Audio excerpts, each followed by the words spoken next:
Good morning, Living Waters. Welcome.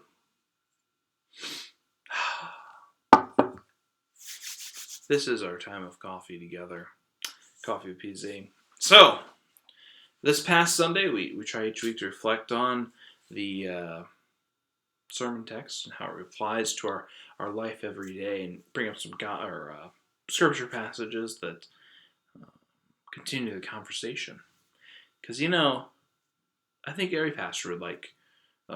there's plenty of things they could continue to add to sermons, but just don't have time. And this way, we can continue the conversation together with coffee. So a lot of our conversations need coffee. So this past Sunday, we heard the text with Peter. "Get behind me, Satan. No, Jesus, this must never happen. Don't you dare die on a cross. This is not what you're supposed to be doing, right?" We talked about that our hopes need to align with the hopes that God has for us. God's hopes for us is what we need. It's what's best. And sometimes we can get caught in chasing the wrong thing, like Peter is here. What he wants for Christ is not the best possible scenario. What Christ is going to do will help more people in ways beyond that Peter can even understand. And so, this week I thought we'd focus on times in Scripture where people of God thought it might be good, or their hopes of what they wanted God to do or what was going to happen wasn't exactly what was lined up, right? Because we need to do the work here in this season of hope. This Lent, as we're radically going against the grain and thinking about how we can be hopeful for our post-COVID life as long with our post-resurrection life. And so, I start us in Exodus 32. Sorry, I need to sit there. Exodus 32. This is the whole chapter. That's why I took a step so you can find it. It is the making of the golden calf. And you might say, Pastor, this always seemed like a bad idea the whole time. Did it though? Because if you read the text, Moses went up. He's like, God's got this. I'll be back with more. Okay. But then he didn't come back. And he had been gone a lot longer than the people thought. I don't know about you. Sometimes you have maybe a loved one running out for an errand, or I don't know.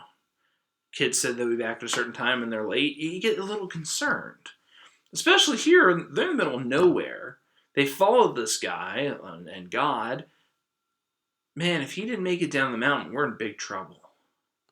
And so, yes, it's easy now to be like, they built a golden calf. Bad idea. Am I right?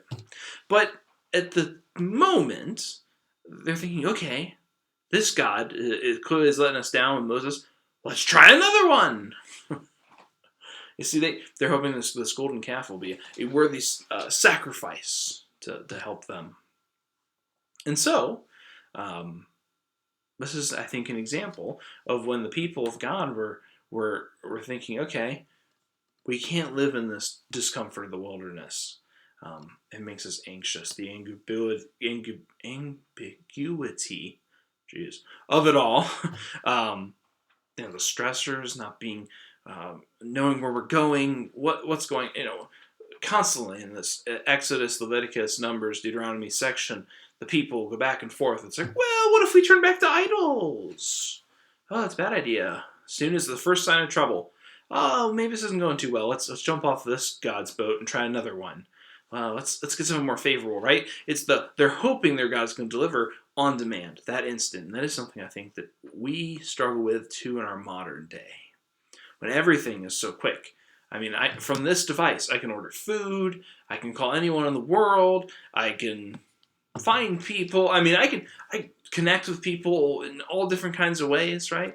Everything is on demand, instant. Watch TV, whatever show I want. I don't have to wait for it to be on a certain channel, right? And so any answer I need to look up, boom, it's there. And so sometimes I think the truth we have with God is that God doesn't work that way. And sometimes that's a good thing. Sometimes being out in the wilderness, we need that time of discernment. Sometimes, good things come to those who wait, right? And so this panic of, well, God's not answering, let's try something else. Maybe we ignore that panic and instead operate out of faith instead of fear. Like I said, I'm saying all this to kind of paint the picture that this isn't as cut and dry as maybe we look back on the hindsight 2020 vision of, oh, that was silly. God's about to bring the Ten Commandments down and the people already have turned their way. People panic. It happens. And so, wow, that was a hearty first day, huh? To start our theme of what we don't always hope, or we always don't hope for what's best for us. What's best for us is that in time the people got Moses coming back with future directions instead of panicking and changing their ways. So, with that, that's one. We'll be back tomorrow with another example, one of my favorites, by the way, of when the people were hoping for something that didn't line up with what God wanted for them.